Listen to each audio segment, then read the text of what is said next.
Over the last 25 years, Resident Evil has continually changed and evolved as Capcom has tried different mixes of survival horror and action gameplay.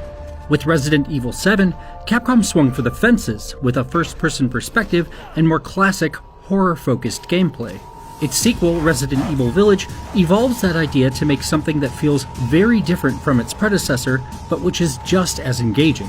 Though the perspective and the mechanical underpinnings are the same, Village branches off in its own direction from RE7, capturing some of the things that were great about that game while resisting the impulse to retread the same ground. While it's still frightening at points, it takes a less horror-driven tack on the same formula. Village continues to evolve Resident Evil while maintaining a keen grasp on some of its core tenets, finding new ways, or reviving old ones, of getting under your skin and ratcheting up the tension. Where the hell am I?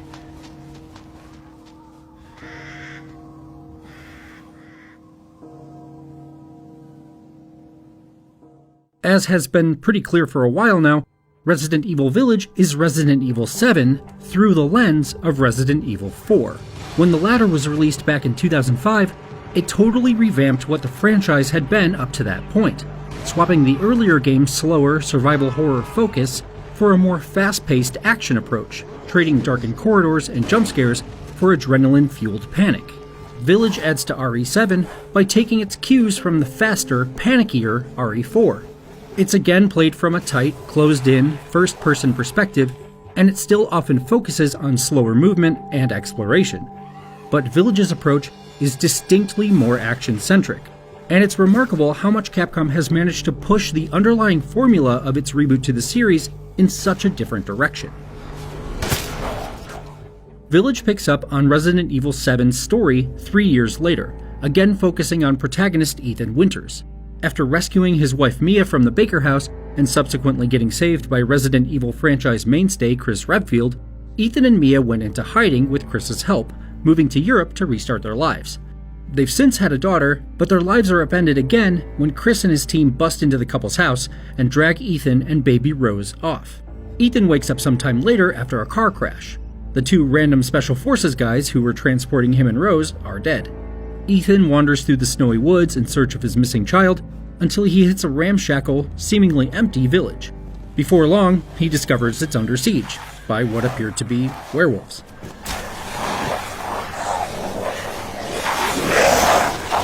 It's all extremely reminiscent of the beginning of Resident Evil 4, which upended the RE formula by dropping you into a village overrun with enemies who acted like humans rather than shambling, mindless zombies. The Lycans you face wield weapons and shoot arrows at you, and to avoid getting surrounded, you can run into houses and barricade the doors with furniture to slow their advances. Just like its 2005 inspiration, the opening battle of Village taps into a frightening intensity of trying to create a defensible position or take part in a running gunfight that you're in serious danger of losing. It's a completely different feeling from the slow burn dread of RE7, but Village's combat can make your heart pound just as hard. The fact that Village feels like such a turn away from RE7 is what works about it. As a sequel, it feels like Capcom reaching for a new way to challenge itself. Most of the time in Village, at least on its standard difficulty, you'll find yourself pretty well outfitted for whatever you're about to face. The challenge is in using those resources effectively and keeping yourself alive. Village uses the same movement system as RE7, which can feel a little slow and clunky at times. Ethan isn't especially agile, and even at a sprint, it can feel like he's barely moving. Despite a sense of trudging through mud, Village is tuned so that enemies also approach slowly and cautiously, so dealing with them comes together like a standoff that has you judging their moves or hitting their weak points before they have a chance to get in close and rip into you.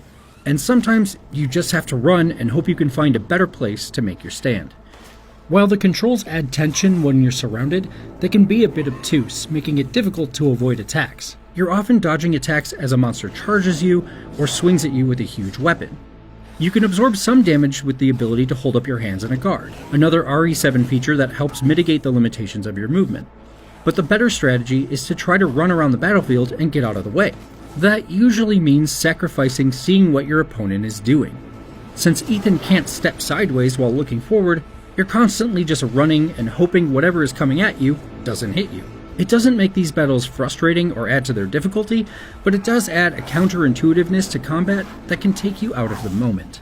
Bullets are easy to come by, and if you're short, you can craft more from materials you find or purchase them from the Duke, a traveling merchant. All that stuff you're carrying around has to go somewhere, so Village brings back the inventory management system of RE4. You have a suitcase full of weapons, ammo, and health items, with each taking up space on a grid.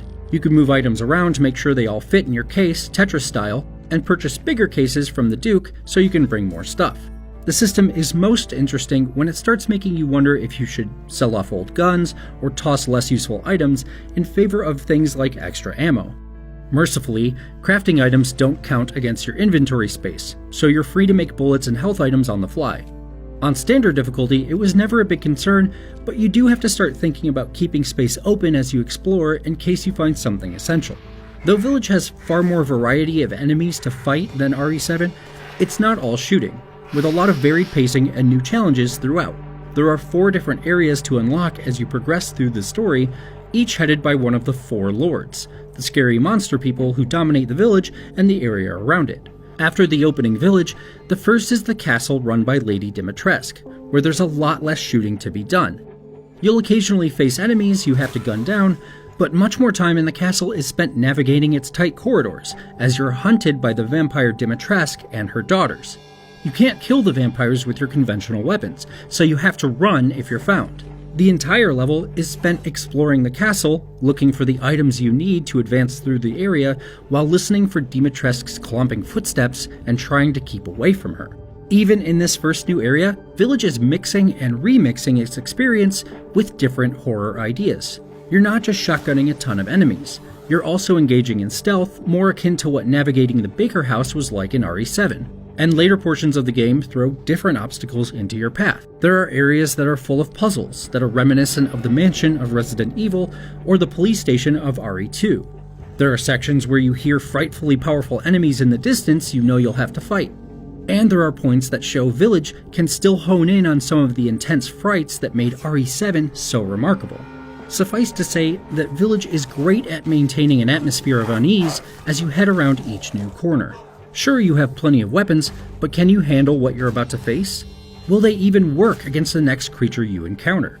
There's an excellent balance between providing lots of action and maintaining that dread.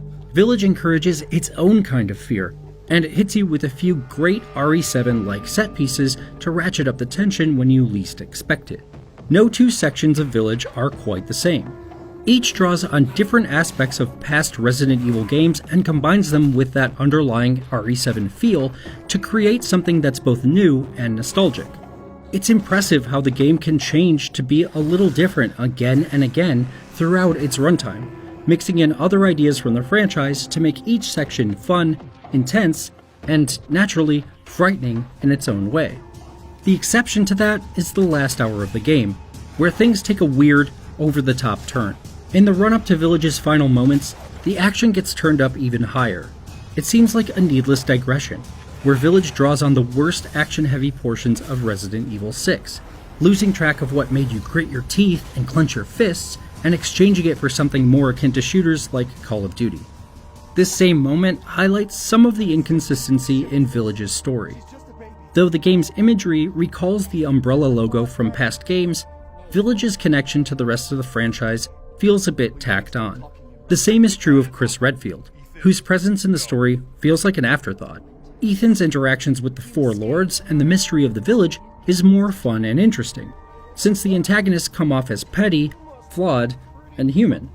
They don't particularly like each other, but are all eager to torture and maim you anyway, and their interactions with Ethan and each other add dimension to their characters.